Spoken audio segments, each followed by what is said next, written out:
আপনার ঘরে যদি আটা থাকে তাহলে খুব সহজেই বানিয়ে নিতে পারেন চ্যাপ্টা নুডলস।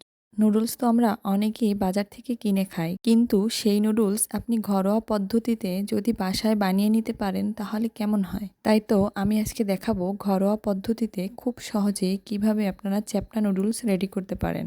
আসসালামু আলাইকুম, আমি মিম চলে এলাম নতুন আজকের আরেকটা ভিডিও নিয়ে। তো আমি প্রথমে একটা মিক্সিং বলে 1.5 কাপ পরিমাণ আটা এবং স্বাদ মতো লবণ ও 2 চামচ রান্নার সাদা তেল এবং সাথে আরেকটা ডিম দিয়ে দিলাম। এরপর শুকনো উপকরণগুলো ডিম এবং তেলের সাথে ভালো করে মিশিয়ে নিব। এরপর 1 কাপ হালকা কুসুম গরম দুধ দিয়ে আমি একটা রুটি বা আটার ডো বানিয়ে নিব। আটার ডোটা বানানোর ক্ষেত্রে অবশ্যই খেয়াল রাখবেন যেন অতিরিক্ত নরম না হয়ে যায় এবং অতিরিক্ত শক্ত না হয়ে যায়। এরপর আমি 4টা লেচি কেটে নেব। এখানে আমার 4টা রুটি হবে।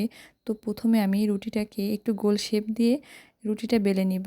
চ্যাপ্টা নুডলস বানানোর ক্ষেত্রে আমাদের বেলা রুটিটা একদমও বেশি মোটা হবে না এবং একদমও নরম হবে না। আমি দেখিয়ে দিচ্ছি প্রথম রুটিটা বেলে যে কতটুকু মোটা বা কতটুকু পাতলা করেছি।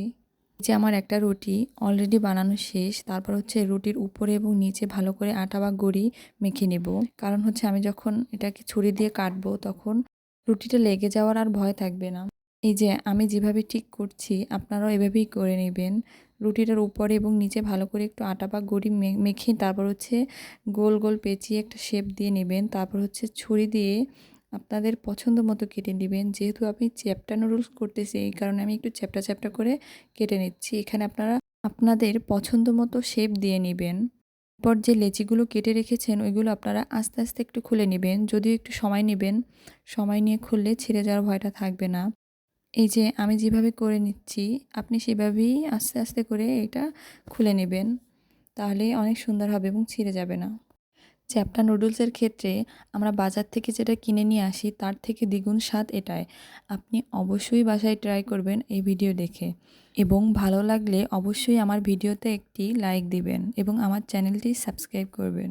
এইদিকে আমার আটার নুডলসগুলো সিদ্ধ করে নেওয়ার জন্য রেডি।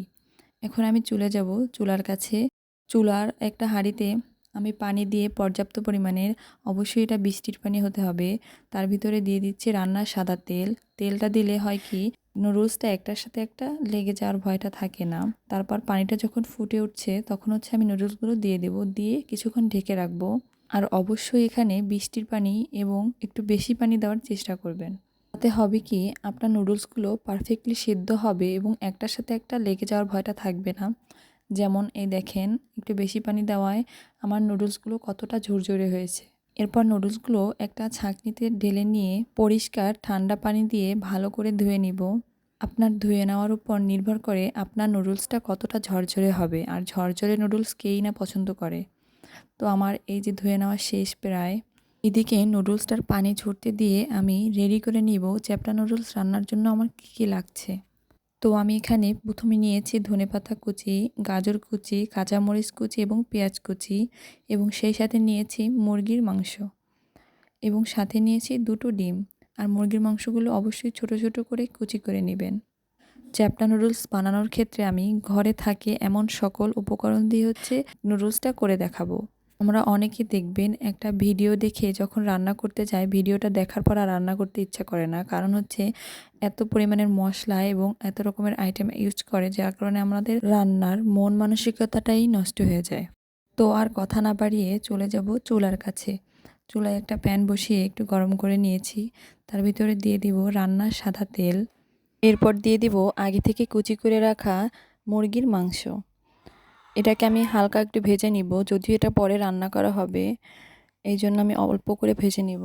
এখানে অনেকেই চিংড়ি মাছটাও ব্যবহার করতে পারেন, আবার কেউ কিছু না ব্যবহার করেও খেতে পারেন। এইদিকে মাংসটা হালকা ভাজা শেষ, আমি একটা প্লেটে তুলে নিচ্ছি। তুলে নেওয়ার পর যে তেলটা থেকে যাবে ওই তেলটার ভিতরে হচ্ছে আমি প্রথমে দিয়ে দিব পেঁয়াজ কুচি এবং কাঁচামরিচ কুচি। পেঁয়াজটা ভেজে নেওয়ার পর আমি দিয়ে দিব গাজর কুচি। যেহেতু গাজরটা সেদ্ধ হতে সময় লাগে এই জন্য হচ্ছে আমি আগেই দিয়ে দিচ্ছি, এবং ধনেপাতাটা সাইডে রেখে দিচ্ছি, এটা শেষে দিব। কিছুক্ষণ নেড়েচেড়ে নেওয়ার পর দিয়ে দিব স্বাদ মতো লবণ। পেঁয়াজের কালারটা যেই হালকা বাদামি কালার হয়ে আসবে তখন এর ভিতরে দিয়ে দিব হচ্ছে আগে থেকে ভেজে নেওয়া মাংস। মাংসগুলো দিয়ে একটু নেড়েচেড়ে তারপর দিয়ে দেব ডিম। 2টো ডিম দিয়ে আমি ভালো করে মিশিয়ে নিব। ডিম দুটোকে একটু ভাজা ভাজা করে নিয়ে এর ভিতরে আমি দিয়ে দিব 1 চামচ চটপটি মশলা। এখানে অনেকেই চাট মশলা বা ম্যাগি মশলাটা ইউজ করতে পারেন। যেহেতু আমার কাছে চটপটি মশলাটাই আছে, আমি এটা ইউজ করছি, যার কারণে খেতে কিন্তু আরও বেশি মজা হয়েছে। মশলাটা দেওয়ার পর এরপর আমি দিয়ে দেব নুডলসগুলো। নুডলসগুলো দিয়ে আমি একটু ভালো করে ভেজে নিব। যেই একটু ভাজা ভাজা হয়ে যাবে তখন হচ্ছে ধনেপাতা কুচিগুলো দিয়ে দিব।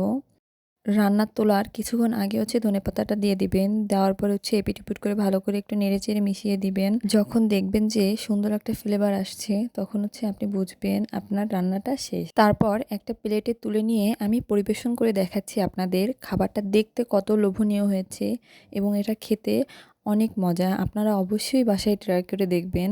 এমন একটা খাবার যদি আপনি বাসায় সবাইকে বানিয়ে খাওয়াতে পারেন তাহলে দেখবেন সবাই আপনার প্রশংসায় পঞ্চমুখ। তো আমি আজকে এখানেই বিদায় নিচ্ছি। আল্লাহ হাফিজ।